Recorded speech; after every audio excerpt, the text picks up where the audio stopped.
Welcome to August Ask an Editor. We're going to be talking about the different types of feedback that you might get from your editor. My name is Eva Barrows, and I'm the owner of Eva Barrows Editing and Writing Services. I do developmental editing for fiction and nonfiction books. And I also do publication management for newsletters, which includes writing newsletters, editing them, and getting them out on time. And then I also do content writing and editing for blogs, magazines, and websites. My name is Lila Levine, and I run Levine Editorial. I line edit and copy edit fiction. I beta read for specific fiction genres, and I edit and proofread screenplays. During this presentation, we want you to keep in mind that not all editors work the same way, or maybe they give some of the same documents that we do, but they might look different. Also, editors do different things for different projects depending on the need. So it might not make sense for me to give someone a timeline for their project if it just doesn't make sense for their story. But if you see something here that you are hoping to get from your editor, you can always ask them when you're working with them. And a lot of the times they'll probably say yes, or at least consider it. I'm going to be talking about a developmental editor, and they provide solutions for plot, structure, and character issues. Developmental editing happens when a writer wants to hire someone to give them professional outside feedback on what's happening in their manuscript, and it's professional guidance to help them revise their story. And authors can work with a developmental editor after completing a full story draft. So it's helpful to just have everything in place so the editor can get a feel for what's going on. And then authors can receive feedback from a critique group and beta readers, so that they're ideal audience members, and then do a revision on their own, as far as they can go before they hire a developmental editor. Developmental editing looks at the big picture of a story. And so some of the things that an editor, excuse me, that an editor might provide for the author is a story tracker spreadsheet, and that's an analysis of all of the story elements, an editorial letter, and that's going to give you ideas on how to strengthen weak spots while also pointing out what really works well.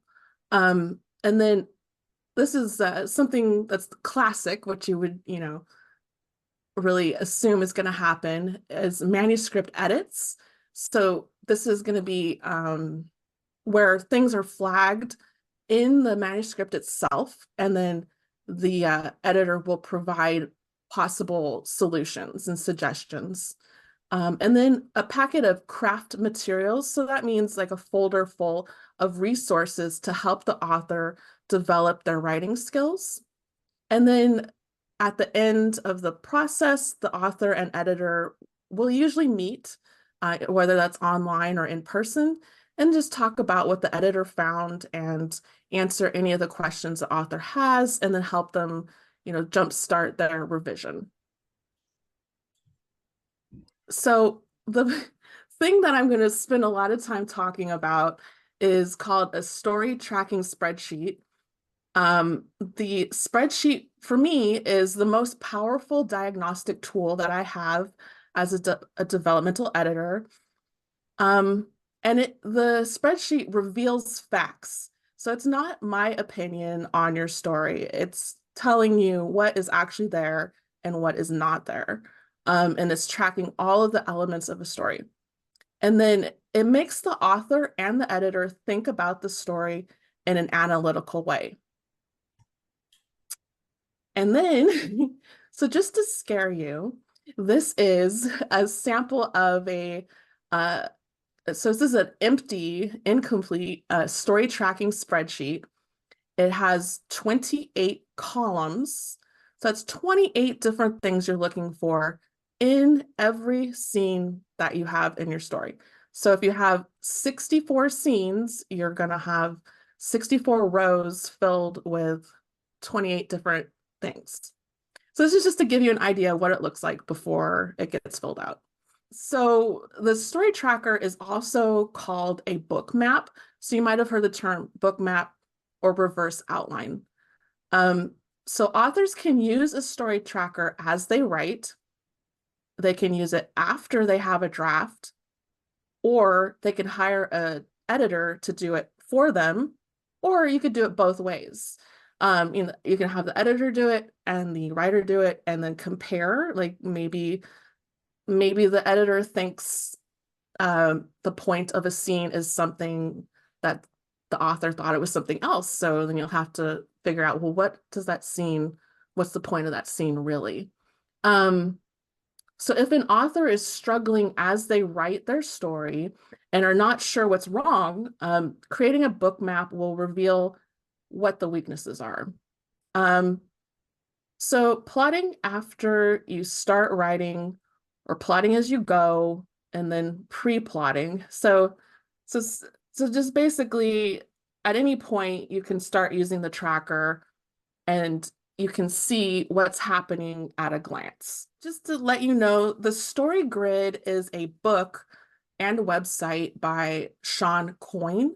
And then that's where I got the categories from that I use. And then just again there's 28 different things that we're filling out. And it's okay to add or skip columns. So say a certain scene does not have foreshadowing in it, then you just wouldn't fill out that column for that scene. And then I think that I added a column for genre beats.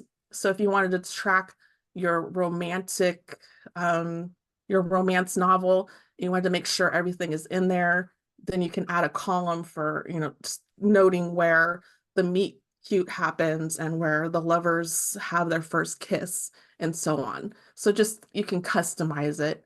But just remember that the more you fill out of the tracker, the more rich your storytelling is. So this is just a look up close a little bit on what some of the columns are. So you track your scene and then your word count, and then your story event. So that's your plot point. So that's really important to have. So the things in blue, I, would look for first.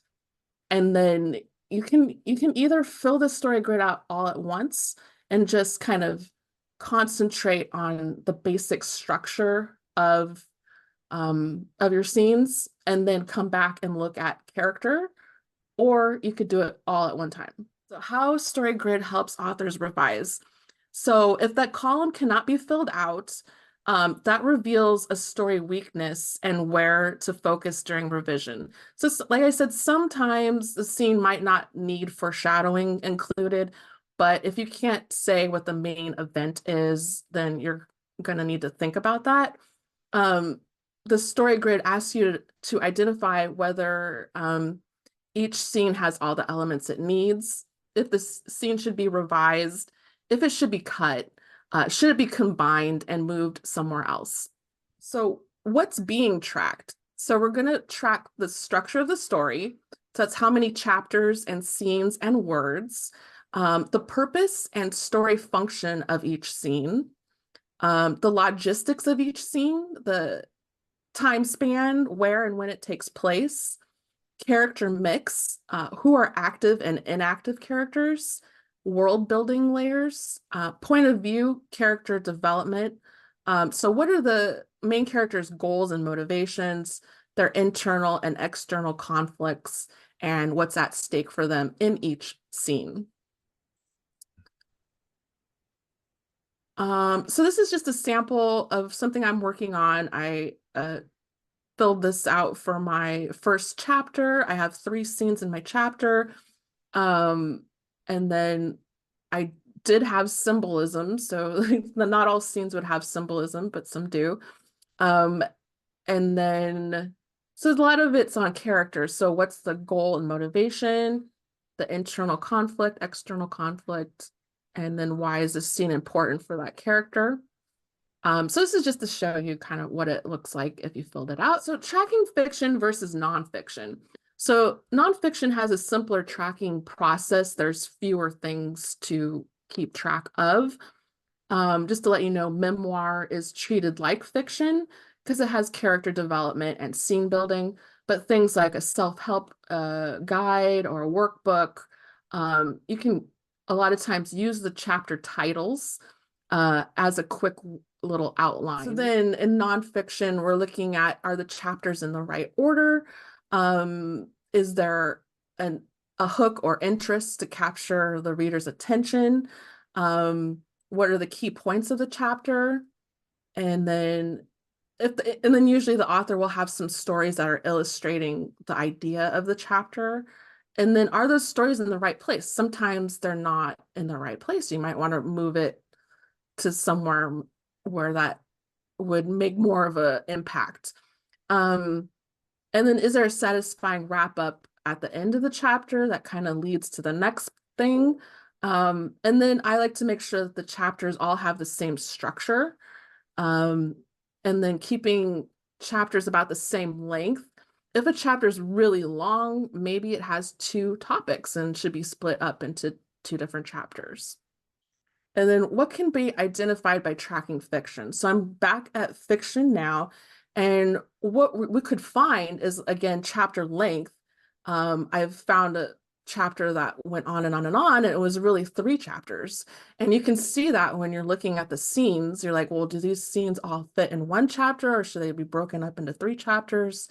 The scene placement, well, maybe it would be more effective if you moved it somewhere else, and you can see that when you've tracked everything. And then it's really helpful in identifying extra characters.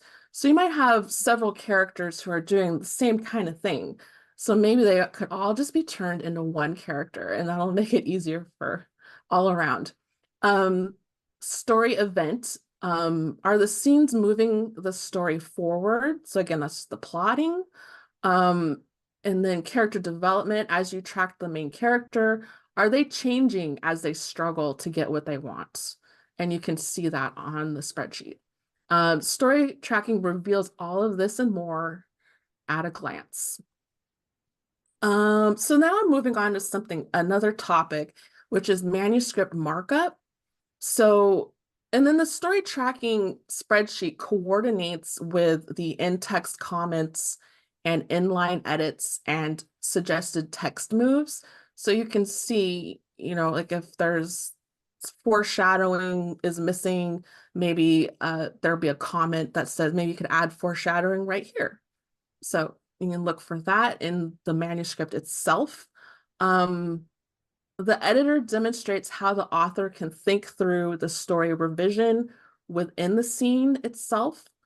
And the edits are made using word track changes. So most of the time, the main tool for editors is word track changes. And then developmental editors are going to identify the big picture issue with the same tools that the copy editor would use at the sentence level. So we're looking at different things, but we're using the same tools in Word. So this is just an example of what a comment bubble would look like. So we're looking at things like editorial questions and analysis, and for structure, plot holes, and craft issues. So this is just like I would show, I really like this detail here, and this is foreshadowing something that's going to come up next. And then a question like, well, think about what you can do here to go a little bit deeper. And then this is great world building detail. So a lot of times, editors are going to want to show you what you're doing well, along with what you can develop. Inline edits look like this. They're going to demonstrate how to fix repeating craft problems. So the editor may not fix all of the problems, but they're going to show you how you could rethink it in certain situations. So, and then they may do some condensing of language just to amp up the tension with word choice. So here I just moved some words. So I took 1, 2, 3, 4, 5 words and made it into 2 words in a different spot in the sentence. And I feel like it might create more tension if you consider doing it that way. So section moves look like this. It's in green. So developmental editors will move things around to show you, that it would be an advantage to have it somewhere else in the flow of the scene. So just to show you that it's striked out in green and then inserted later in green. So you can see we're not deleting it, we're just moving it. And then maybe a little bit, a comment that tells you why it got moved. And then just the classic text deletion. It's like, hey, we don't need this, this is extra.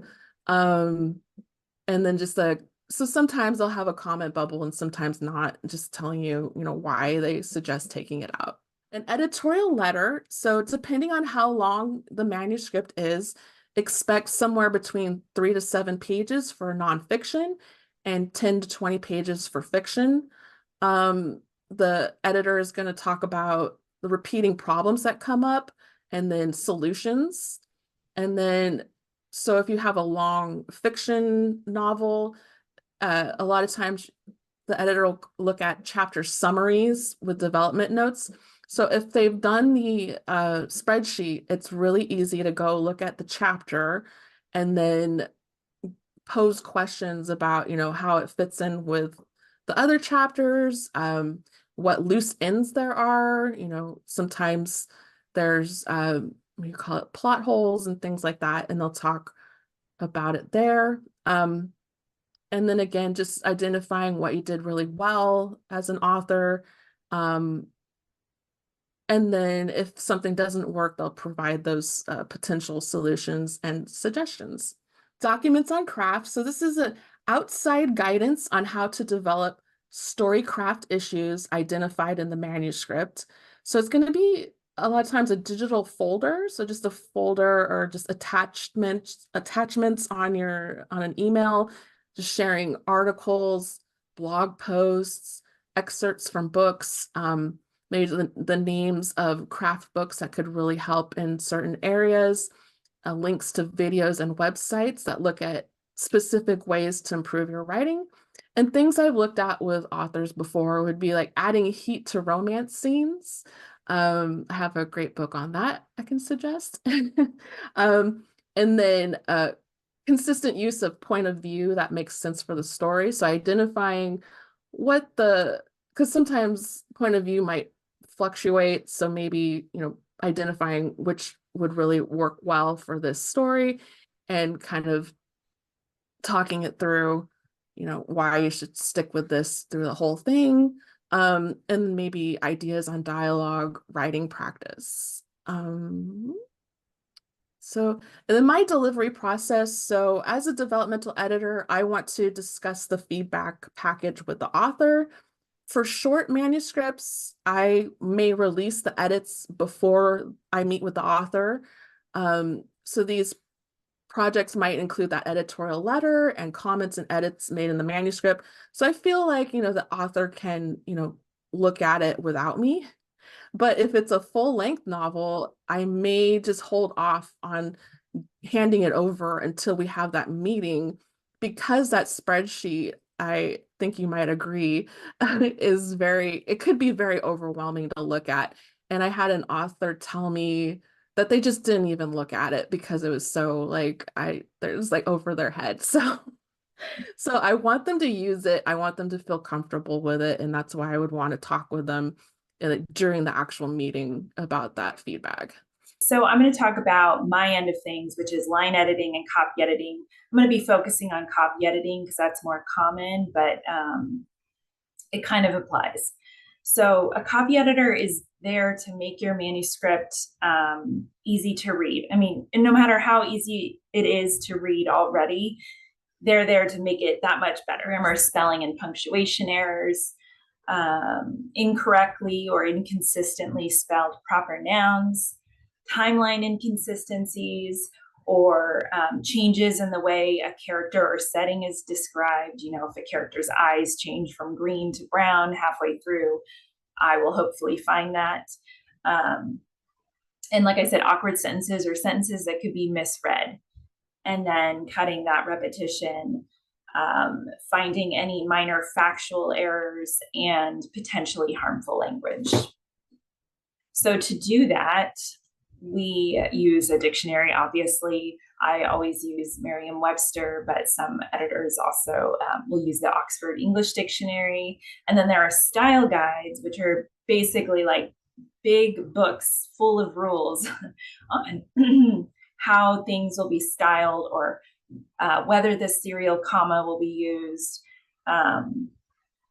For book publishing, usually it's the Chicago Manual of Style, but there are so many style guides out there, and AP, MLA, APA, they're all used for different types of projects.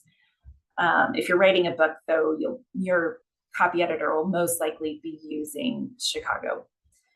And then every copy editor should be creating a style sheet and should be tracking their changes in Microsoft Word, if that's the program we're using, which it usually is. And then asking questions or making comments or suggestions via the comment bubbles in Word, just like Eva showed you. And then editors will often include a timeline in their style sheet, or sometimes for like a fiction book, or sometimes they'll have a whole separate document that's a timeline. And then an editor's report or an editorial letter, same thing pretty much. But not every copy editor does that. That's kind of way more common with developmental editors. So I always give a marked up manuscript, of course, and just like Eva showed you, there are the inline edits, and then there are comment bubbles. I will be doing things a little differently than Eva, because I'll be probably asking more questions about like consistency, or, you know, weren't her eyes blue earlier, or, you know, something like that. I might ask a question to know whether or not a sentence needs an edit or revision. Or I might just say something like, oh my God, I love this sentence, it's gorgeous, you know, something like that. And then I also give a clean manuscript. Now, really, you could take the redlined or marked up manuscript, and you could go into the review tab and toggle between, I think it's simple markup and all markup. And simple markup basically shows you a clean manuscript, which means the edits aren't obvious anymore. They're kind of just in there. I like to give a whole separate document. That way, if my client's not used to the Word review tab, you know, using all that, they can just open both documents and compare them, because sometimes the marked up or redlined manuscript can be really messy. If I've made a lot of edits on one page or a lot of edits in one paragraph, it can be hard to tell, like, okay, so what is it going to look like, or how is it going to read? And that way my clients can just have the two open side by side and be like, oh, okay, so this is how it's going to look if I accept these edits. And then the comment bubbles are still there, though, in a clean manuscript for me. And then I also always create a style sheet, and I always give it to my clients because I feel like, I don't know, it's just helpful to see what I've done. And then also they can give that to their proofreader. But basically a style sheet is like a mini style guide for that specific project.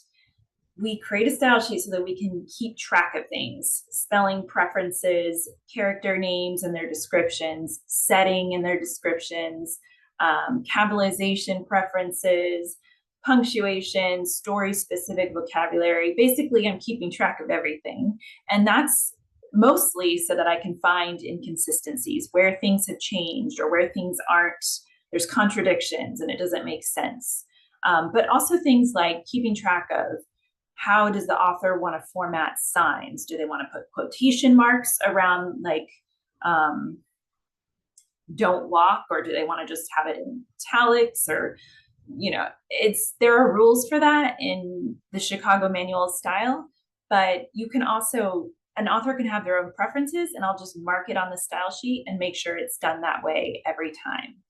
And then when the proofreader comes in after the book has been formatted, the proofreader will know, okay, so yes, in Chicago manual style, we might usually use quotation marks, but this author prefers this. So they'll know what to mark and what not to mark.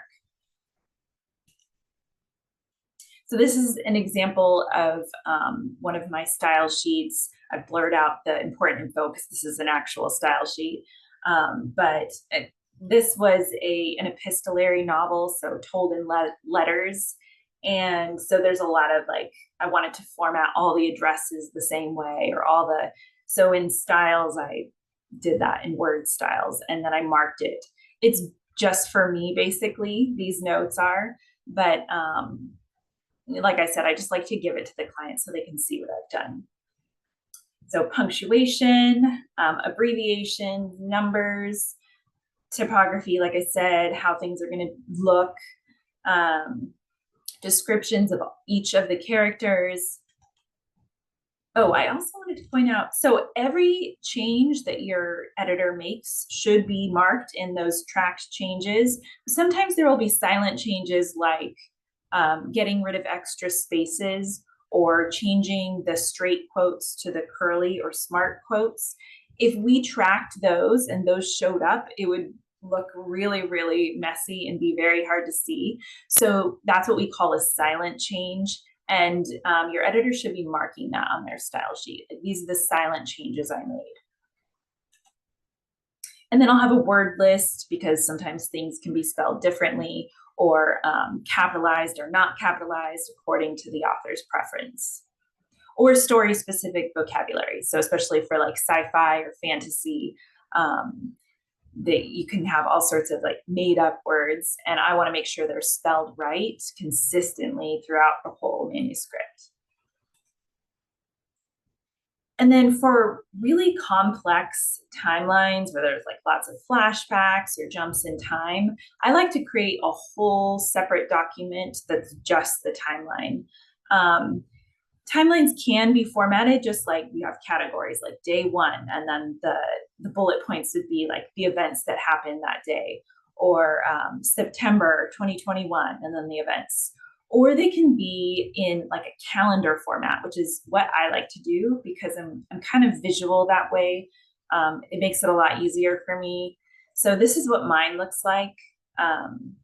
Again, I've blurred out the information, but I would have, the date, if it says in the manuscript, the date, what happened, and in what chapter it's in. And that just makes it easy for me. So if something happens on a Tuesday and then the author says 5 days later, I'll know it's going to be the weekend. But if that character doesn't usually work on the weekend and they're at work, I can say, oh, this is supposed to be a weekend now, so you might want to figure that out or change it somehow. So it's just very, very helpful. It does take a lot of time to fill out, just like Eva's story grid. Probably a little less so, but it's super helpful. And then, like I said, not every copy editor or line editor will give you like an editorial letter, but I like to because there are sometimes issues that affect the whole manuscript, or maybe like a point of view issue, or there's a lot of head hopping, or just, I don't know, I feel like it's a nice place to like summarize what I've done. And so that's what I do. I'll give overall suggestions. I'll explain how I approached the project. I'll explain my style sheet. And then just like Eva, I'll give extra additional resources for editors, for the author to use when they're doing their revisions. So like links to blog posts, articles, podcasts, even YouTube videos, and some of it's my own stuff that I've created, and other times it's another editor's work or content. So here's an example of one of my editor's reports. I've blurred out all the information, but so like here we needed to talk about dangling modifiers, and I wanted to tell her something about her internal monologue. And then I gave some resources here. I linked to them so that she could take a look at those and decide if they'd be helpful for her. And then, of course, explained my style sheet. A copy editor might also include a complimentary Zoom call, just like Eva. It's more common with developmental editors, but I know line editors and copy editors who do it as well. I do, and I can say it's just so much easier to explain the feedback, or for you to ask your editor questions about the feedback or the decisions they've made in an in-person meeting or a Zoom call. Over email, it can be done, but it's just sometimes things get misread or misinterpreted. And I say, especially if it's your first time working with an editor and they offer that Zoom call, take them up on it because it's invaluable.